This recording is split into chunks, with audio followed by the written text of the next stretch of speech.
Hey semua, di video ini aku mau ngasih impresi aku tentang sebuah keyboard mekanikal yang datang dari sebuah brand bernama Tecware. Sebelum-sebelumnya aku nggak pernah pakai keyboard mekanikal karena sebelumnya aku pakai keyboard standar atau keyboard membrane. Keyboard ini aku suka secara desain, dan secara harga pun untuk sebuah keyboard mekanikal, ini adalah keyboard yang termasuk murah, di kisaran 650 ribuan, atau bisa dibilang keyboard ini adalah keyboard budget.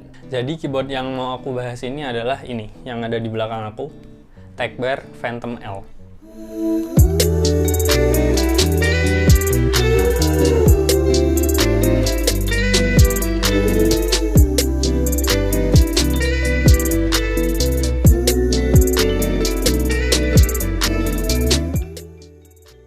Sebelum kita bahas lebih dalam, mungkin kita lihat isi dari box keyboard ini dulu ya. Nah, ini packaging dari keyboardnya. Menurut aku sendiri standar lah, nggak alay dan banyak gimmick. Oke, langsung aja. Di dalam paket pembelian, kalian akan mendapatkan yang pertama, keyboardnya sendiri, terus kabel USB Type-C yang detachable, terus 4 switch ekstra, 1 keycap puller, dan 1 switch puller. Oke, setelah kita lihat isi boxnya, yuk kita mulai bahas keyboardnya. Kesan pertama pegang, Tecware Phantom L ini menurut aku ringan ya.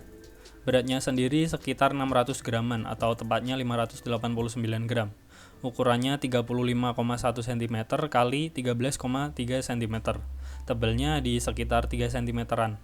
Untuk build quality, bagian bawahnya plastik, tapi bagian atas keyboard ini terbuat dari aluminium. Jadi cukup solid dan enggak gampang bengkok.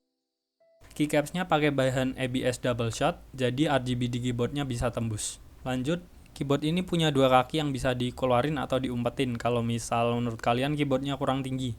Kabel di keyboard ini udah detachable Type-C, jadi bisa kalian copot-copot dan braided, jadi kayak kabelnya dilapisi kain gitu biar lebih awet. Panjang kabelnya sendiri yaitu 1,8 meter. Karena panjang dan bisa dicopot-copot, kabelnya kadang aku buat ngecas HP biar bisa aku pakai sambil rebahan. Untuk switch sendiri, keyboard ini punya 3 varian, Automu Brown, Red, dan Blue Switch. Switch Automu ini bakal sering kalian temuin di banyak keyboard mechanical budget lainnya. Kebetulan yang aku beli ini pakai Automu Blue Switch. Aku milih Blue Switch karena punya karakteristik tactile dan clicky. Cetek-cetek gitu kalau dipencet. Buat lebih detailnya, kalian bisa lihat gambar ini. Atau mungkin kalian bisa cek di website resminya, nanti aku kasih link di box deskripsi di bawah. Nah, kenapa tadi aku bilang keyboard ini menarik secara desain? Jadi, keyboard ini punya layout 87 key atau 10 keyless, yang berarti nggak ada numpadnya. Entah kenapa aku suka aja gitu. Kelihatan lebih ringkes dan simple.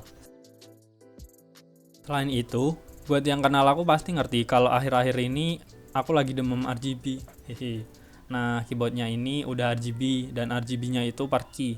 Jadi kalian bisa customize warnanya per tombol sesuka hati kalian. Mode RGB di Tecware Phantom L ini menurut aku cukup banyak. Keyboard ini punya 18 mode RGB yang bisa kalian ganti-ganti pakai tombol function atau pakai softwarenya. Terus menurut aku sendiri, RGB di keyboard ini kelihatan kalem dan santuy. Satu hal yang aku kurang suka dari desain keyboard ini adalah font yang dipakai. Menurut aku, fontnya terkesan terlalu gamery ya. Balik lagi ke preferensi masing-masing. Untuk aku sendiri, aku kurang suka. Solusinya mungkin bakal aku ganti keycapsnya. Dari yang aku baca-baca, karena keyboard ini pakai standar MX switch stamps, kemungkinan besar keycapsnya bisa diganti-ganti. Sisi menarik lain dari keyboard mechanical ini buat aku adalah keyboard ini pakai switch low profile, yang secara teori harusnya lebih tipis dari keyboard mechanical pada umumnya. Setelah aku bandingin sama keyboard aku yang sebelumnya, yaitu Logitech K100, yang dimana itu bukan keyboard mechanical, ternyata tebelnya sama aja menurut aku. Tapi nggak masalah sih, kalau dibandingin sama keyboard mechanical lainnya yang nggak low profile, ini termasuk tipis kok. Menurutku, buat ngetik dan main game juga lebih asik pakai keyboard ini daripada keyboard aku yang sebelumnya.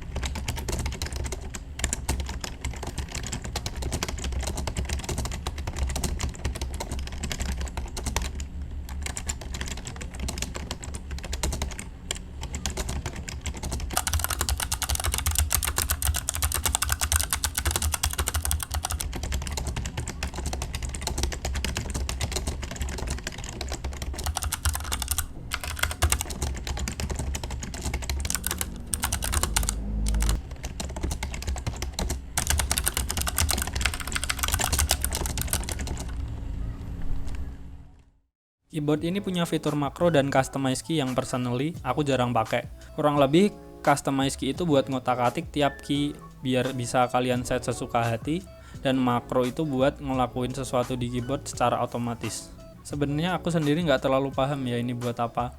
Oleh karena itu, karena aku nggak terlalu paham, aku skip aja ya pembahasan ini. Tagware Phantom L ini hot swappable. Artinya kalau keyboard ini salah satu atau beberapa switchnya rusak, bisa kalian copot dan ganti tanpa harus pakai solder.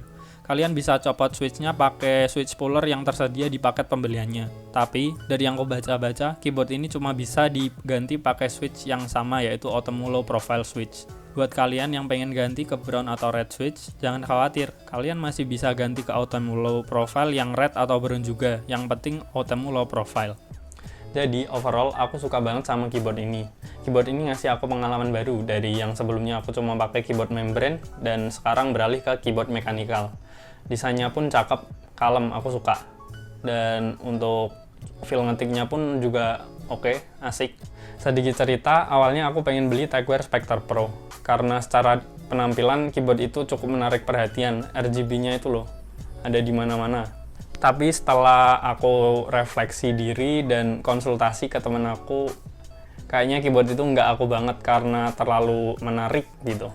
Alhasil aku jadinya beli Tagware Phantom L, selain karena desainnya yang lebih kalem, harganya juga lebih murah.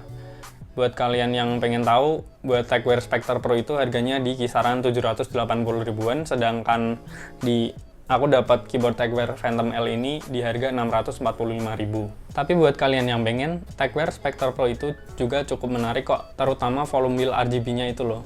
Itu yang awalnya aku paling lirik gitu. Tapi balik lagi tadi, aku kurang cocok sama desainnya. Oke, mungkin sekian aja pembahasan tentang Tagware Phantom L ini. Semoga bisa ngasih kalian kesan dikit lah tentang keyboard ini. Maaf kalau masih banyak salah-salah dan mungkin ada kurangnya gitu. Terus like aja kalau suka video ini dan dislike aja kalau nggak suka, subscribe kalau mau, dan mungkin kalau ada kritik atau saran atau mungkin pertanyaan gitu bisa kalian tinggalin di kolom komentar. Mungkin sekian aja dulu, bye-bye.